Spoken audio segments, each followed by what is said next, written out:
We have now learned how to create variables and assign values to them. I want to return to a very important point that distinguishes the Codecast tool that we're working in right now, that we're using to record these lectures and that you're using to watch these lectures, and other tools that you might use later on for C programming purposes.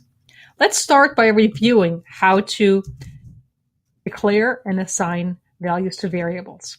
To declare a variable, we typed int for an integer type variable, and then the variable name. I'll just call it variable for now. So this is also called the variable declaration. In order to assign a value to the variable, we then type the variable name, an equal sign, and the value that we wish to put into the variable, so 2, for example. So this is the assignment, or we can call that the definition, or because it's the first time the variable gets a value, we also call that the initialization. So all is good, but what happens right after this line has been executed? So the variable has been declared, but we have not yet assigned a value to it. And that's where Codecast differs from other tools that you might use later on. Codecast automatically assigns a value of 0 to the variable after it has been declared. So at this stage in Codecast, variable will have the value 0. This is not true in other C programming utilities. In particular, this is not true in the tools like TaskRater that we will be using to validate the code that you submit in this MOOC.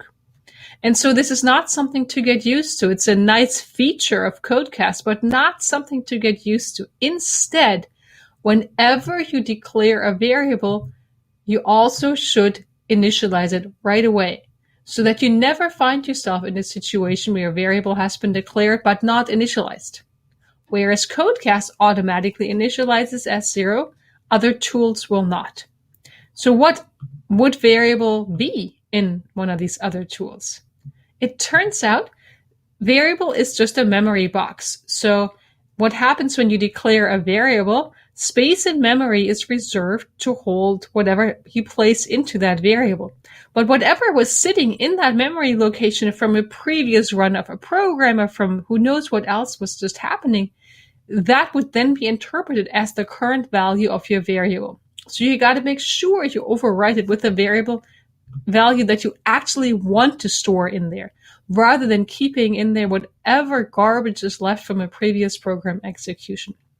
So this is really important. In particular, in TaskRater, the tool we use to validate your code, variables will not be automatically initialized. So best practice, whenever you declare a variable, you also initialize it. In fact, this is so important that you can actually do this in one step. So you can actually type int variable equals 2, and that is a variable declaration and initialization all in one step. Then nothing can go wrong. Even Codecast can't get in your way and do anything for you. This one line declares and initializes a variable all in one step.